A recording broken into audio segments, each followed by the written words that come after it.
Hello, I'm Suhail Mirza, and welcome to this episode of Voices of Care. My guest today, I'm honoured to say, is Professor Deborah Sturdy, Chief Nurse for Adult Social Care in England. Voices of Care, the healthcare podcast. Deborah, thank you so much for joining us today and Voices of Care. I'm really pleased to be here. Thanks. It's an honour for us because social care is a topic that we've spoken about often on Voices of Care. I should congratulate you. It's been a hell of a ride for the last 3 years since your appointment. And just a little bit about the role itself, if I may ask you, because of course it's about raising awareness and standards around social care nursing, but it's broader than that. It's to celebrate the sector, etc. It absolutely is. So I think during COVID, Helen Wakely, the Minister for Care, thought, we've got a chief nurse for the NHS, where's that voice for social care? And as you say, not just in terms of nursing, but that wider workforce. So I came into post in that second phase of COVID, having left a kind of frontline operational job. So it's a complete contrast moving from that, completely recognise everybody's hard work during that period, coming into that role. So busy on the COVID front in that first part, but trying to start establishing that kind of voice of leadership for social care, for that wider social care workforce during that time, including the really important thing about recognising the phenomenal workforce in social care. And so we launched the Chief Nurse Awards during that phase. It was one thing I was quite determined to make happen amongst the madness of everything else that was going on, because it is just so important that we really shone the light on the phenomenal things that people were doing, not just in terms of COVID, but the wider contribution that the social care workforce makes to our health and social care system. No, absolutely. And the appointment was described by the Minister as an important one, and the voices of social care, Martin Green, who you'll know, of course, Vic Rayner, very much welcomed it. And I think Steve Jobs once said that when you look at life, you have to look back and see how the dots join up. And in your case, your own journey as a nurse, as a clinician, the dots seem to have been there for social care, because I think it goes back to your days as a student nurse working on the elderly care wards. It does, and it's really interesting. You kind of walk through your career, and sometimes you do things you think, I don't know what I'm doing this, but there is a reason somewhere else it's going to emerge in the future. So as a student nurse, 43 years ago, a very long time ago, part of my community placement was actually spending a week in a care home, and I remember every single shift of that in Bristol, and it was just there was something that clearly resonated on some subliminal level with me about that. And then further in my career, after I'd done that NHS clinical stuff and management roles, senior nurse roles, I took some time out to do a master's degree full time, and funded that by doing agency nursing. So worked in social care. Ended up doing night shifts at the weekend, having been to university all week, to fund myself. So and did that in care homes around Bristol and Gloucester and Somerset. And I remember as a very senior kind of clinical nurse going into that environment and seeing some phenomenal care, and actually recognising that nurses in those settings were often much maligned, and were thought to be the place where you kind of career graveyard. And I saw fantastic nurses doing fantastic things, so I got kind of intrigued by that. And when I finished my my degree, I took a research job at the University of Kent at Canterbury, and that was looking as part of a kind of international collaborative looking at standardised assessment in residential care settings. So there was starting to be a kind of thread emerging from my career, in my career around social care at that point, and then went on to work in a primary care environment, which I'd not done before, but doing some commissioning work before we called it commissioning, finding beds in care homes as part of that intermediate care initiative, and then went into the Department of Health as the nurse advisor for older people, again interested in that kind of, where's social care in that kind of that world of older people nursing. So and then kind of from that here you are. Here I am in social care, fully immersed. No, it's an interesting, as you said, the narratives, they connect when you saw that, and you remember every shift. And let's just tarry a little, if we can, on the role of nursing in social care. Now, more and more of us, thanks to the great work that you've done and others, recognise that actually it's nursing is a really important part of social care. Now, I like the definition of social care is about not just provision of services, it's providing independence for people. But take us through a little bit about the ubiquity of nursing in social care. It's central to the entire sector, isn't it? It's not. I think not entirely essential to the entire sector, but to the whole ecosystem of health and social care in this country. Because those nurses, I think, have to be the most skilled and most confident and competent to, because they're often left making very complex decisions on their own. There isn't a machine that goes bleep. The doctor's not going to come flying through the door when there's a crisis. They're having to make that kind of very acute decision, but also those nuanced clinical decisions about the deteriorating person and when do you call in others to help. So the complexity of clinical decision making is immense, and I think that's not well represented amongst the profession itself in understanding that we need really competent nurses in social care. And I think we're starting to shift and challenge that. But I think there's obviously and will forever be more work to do about this. So I just think it's an often maligned kind of area of practice, and what we need to do is shift to that recognition of this as being a specialism of nursing, because I absolutely think it is, and we have an incredibly skilled workforce, and I think people themselves don't recognise what they're doing. Well, hopefully this conversation will be part of that, and it's also the level of autonomy that a nurse will have together with the colleagues, social care professionals, and just very briefly, of course, you talked about complexity. The requirement for social care provision has changed a lot over the decades, partly because of demography. I mean, just looking at dementia, just one example, I think we're estimated to have 1 million people with dementia in 2025, going up to 1.6 in not even a generation, 2040. So tell us a little bit about that. That, I think, is the broader context, because the demands for complexity are not going to reverse. No, they're absolutely not. And I think the other thing that we need to challenge about the perception of nursing in social care, it doesn't happen in the four walls of a care home. It happens in those domiciliary care providers, where often the complex care of people at home is kind of commissioned out because the NHS can't provide that level of care that's needed. And I think the other thing we often forget is that we've got very skilled learning disability nurses, mental health nurses working in social care. So, and you're absolutely right, when you look at that trajectory of people living with dementia in the future, we are going to need those really specialist skills. And I think people's expectation of what sort of social care they want and where they want that provided is going to change.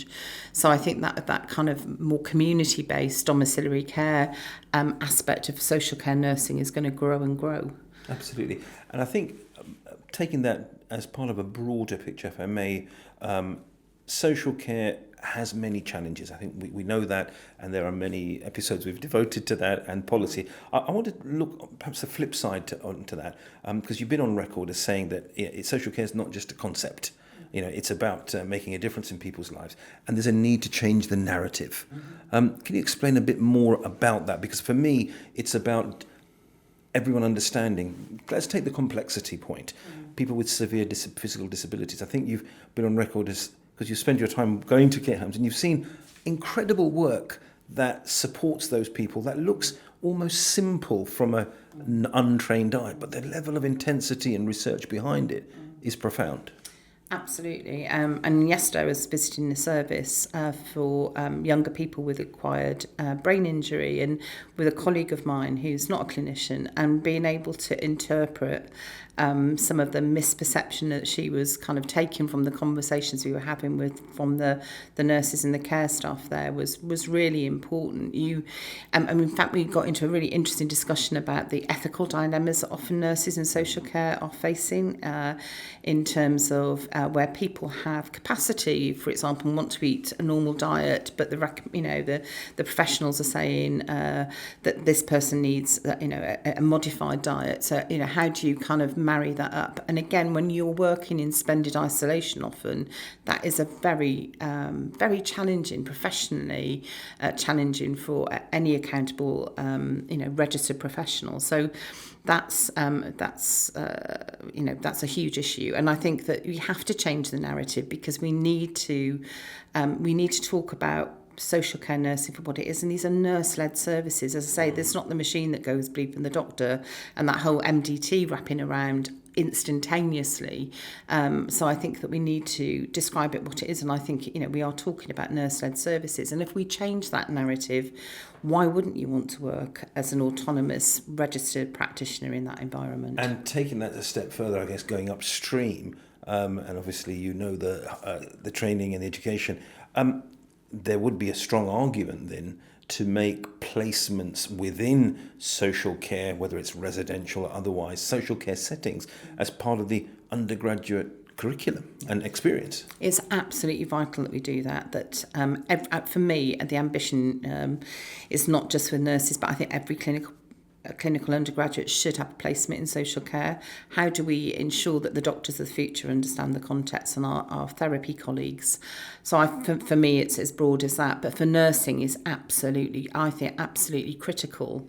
It's not, and again, the perception of this is about learning the fundamentals of practice. It's the management, it's those ethical dilemmas, it's the commissioning environment, it's that regulatory environment. There is so much that you can learn as a undergraduate student nurse in that environment. So again, I think it would help to change the narrative and dispel some of the mythology that exists about what social care nursing is.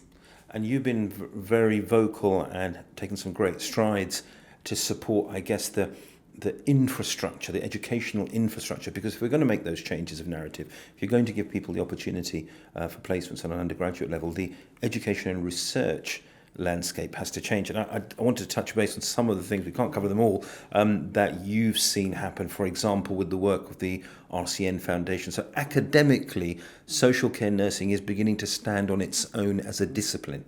Absolutely. So evidence is absolutely critical. That evidence base in social care nursing is sparse. We need to kind of fill and develop that space. So there's a few things that I've done. The RCN Foundation have been absolutely fantastic in funding the first ever Professor of Social Care Nursing in the UK. In Salford. So, and that person is going to be in place at the end of July, and they'll be making their announcement about who that is. But I'm delighted they've appointed a really great candidate, and I know that they're going to make a real impact. And again, for me, that adds to the leadership, that there's senior people. And I think that the interest in higher education institutes around this particular aspect of nursing is growing day by day. We've got Northumbria, who've got the first programme approved through the NMC about that kind of specialist practitioner qualifications. So we're starting to see, I think we'll get the ball rolling around that. On the research side of things, the National Institute of Health and Care Research, my colleague Ruth Endicott has appointed, again, the first time, a nurse fellow for social care who's scoping out what that future of research can look like. And I think that's really important. And I work with other colleagues, and we've set up a whole series called the Cred Talks, talking about clinical research for people working in social care. And it's vital that we develop that academic base and influence that education infrastructure. I also work with colleagues at the NMC talking a lot about this undergraduate, developing an undergraduate curricula that actually reflect where nurses are going to be working in the future. Now and I think that's inspirational, and we'll see over the next few years how that actually translates to changing the misperceptions, etc., and enhancing the reputation. Going back at the other end of the spectrum, obviously part of your role is to champion the entire workforce in social care and the great work that's done. Now, there's been some very important developments there in terms of workforce. Brilliant work being done by Ona Smith, who's been a guest for us at Skills for Care. But I'm looking at the 10-year vision, obviously the people at the heart of care, and the driving force now to have career pathways for those who are perhaps completely new to the sector, have worked in a role. So wanted to get your opinion around the career pathway and the level 2 care certificate, because they're important initiatives. Very important. And one of the things I was saying, we've got a workforce in social care of 1.6 million. That's actually bigger than the NHS. I particularly like saying that to my NHS colleagues. And if you think of that workforce in a nursing context, 33,000 of those people are registered nurses, and the rest are this phenomenal workforce of professional carers. So actually developing pathways for them to attain qualifications, for some people for the first time in their lives. And that entry point of that care certificate, I think, is a really important baseline for us. And I think you need baselines so that you can grow and develop, and giving people career opportunities at that level. It also then hopefully will engender some of those people to feel confident enough to go on to nurse associate and registered nurse programs in the future. And I think that we need to be selling that as a sector much more about, not only can you come in and do something that kind of makes your heart sing every day, but there is a career opportunity, a progress. And that's about people's life chances as well, how you change your life chances. And when I talk to people out in the sector, and some fantastic individuals I met up in Cumbria, who talk about their children going to university because they went on to do a programme and they felt inspired, that changes communities as well. So we have real opportunity, and I think we need to be investing more in how we get younger people to see this and tell the stories. It's not just about, like I say, doing something that's really wonderful and great, but doing something that gives you opportunity as well to develop. And as you say, there's a couple of benefits that will flow directly. I mean, the level 2 entry is at an entry level, the career pathway. I guess it inspires people to look at the sector. We're going to need to do that because we need 440,000 new people and professionals in the sector, according to Skills for Care. But I think ultimately this is about delivering person-centred care and giving people the safety and the assurance that that level of skill and values is there. So I guess you see this as very much part of this transformation of the sector and perceptions. Absolutely. You give people, you need both. You need skills, but you need people who kind of share your value base. You kind of need to marry those up very, very skillfully. And again, just because I was visiting a service yesterday, but it's the nuance of actually social care that is often misunderstood. So yesterday, there were young people going out on a trip. They were going to, I think they were going to a pub actually. And you think, well, that's very nice, isn't it? But actually, the complexity of taking people with very high needs on a bus, the risk assessment that needs to take place, the responsibility, how you're going to get somebody to loo, is there accessible loos? I mean, it looks like a great day out, but there's a lot of complexity going on. And I think particularly, just thinking of another LD service I visit with people with incredibly high level needs, and you might walk in and think, well, that's quite great. Doing a sensory story with somebody in an afternoon and flicking water at them, and everybody was laughing. It was great fun. But playing actually, with an elephant, absolutely. But you're doing that every day, and it is incredibly skilled work. And one final quick point on this: the training that's going to be needed, the level 2 career pathway. We're going to also need to have some, some transformation, innovation, disruptive training pathways. Absolutely, using digital immersive technologies and creativity, and being creative in that. And actually, one thing we know about learning, everybody's got a different style, so you can't, one size is not going to fit all. And technology kind of works in that space. And again, services I've been to, they're using that virtual technology for teaching. I still think, because I'm probably quite old-fashioned in my view in some ways, that can take you so far. Actually, that actually being in the kind of touching reality is really important too. I think the virtual space is incredible, but there is something about actually being with people. You can't teach it all through technology. No, absolutely. It's got to be joint. It's got to be both. Now, one final point, if I may, because I know it's a subject close to your heart, and to get any of this done at a level and scale that you want to do this, we're going to need social care nurses and social care professionals to step into leadership Now, the Messenger reviews a couple of years back, some very important highlights. For me, there were two themes that came out really strongly. One was the importance of collaborative leadership. Now, we've talked about social care, we've talked about the NHS. Can we just touch upon, we've got an integrated landscape now, and we've got the Social Care Nursing Advisory Council. Expand upon that, because I think that's potentially quite a big breakthrough. Yeah, I think, with the advent of the integrated care systems and ICBs being set up, I've been around the block enough times to know you've got to be in at the start, otherwise you go 6 months down the line, somebody's going to say, I've got time for that. So I sit on Ruth May SMT, so senior management team, and so I have that into those senior nurses in the NHS, which is really important.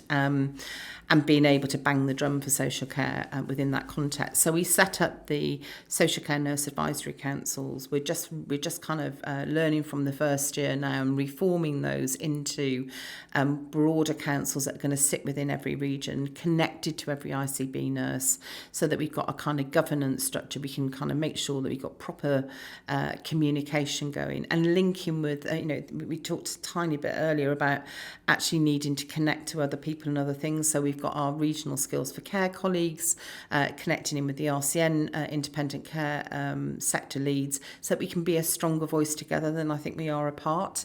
But having those kind of chairs and co-chairs of those councils, those voices around the table, the representation of nurses from across the sector is really important in coming together collectively to bang the drum, to influence and inform. And I thought it was really important that the ICB nurses, who many of whom have come from acute sectors and perhaps don't understand the context of social care, there's an opportunity to where we can work collaboratively around education, research, and some of those leadership opportunities. So I thought that was really really important. And one of the other things that when I came into this post that I was not happy about was when you look at our kind of BME workforce in social care nursing.